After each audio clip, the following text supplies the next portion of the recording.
Mr. Grumbling? The passage is taken from Numbers chapter 14 verses 1 to 4. What is happening here? The Israelites were going through the wilderness to the promised land. God commands Moses to send some men to explore the land. Some men went and came back, reported negatively.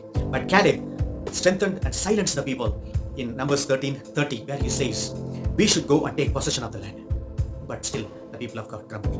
What this Mr. Grumbling can do to us? Let us see three things.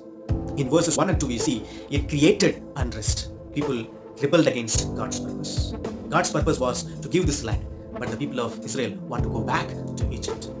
Secondly, we see it caused unbelief, which we see in verse 3. They rebelled against God and God's work. Abraham believed in God, thus God promised this land. People of God disbelieved in God. Thirdly, it cultivated ungodliness. People rebelled against God's people, God's leaders. People were no longer fearful to God and to God's servants. They themselves want to appoint leaders. God showed them plagues. God provided them provision. God gave them promises, but still they grumbled and died in the wilderness itself. Referring to this, Paul says in 1 Corinthians chapter 10, verse 10, not to grumble. Crisis is our wilderness today. In times of crisis, let us not grumble and die spiritually within the period of crisis.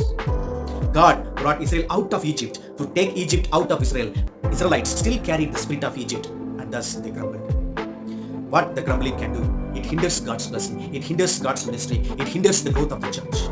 If we grumble, we will stumble.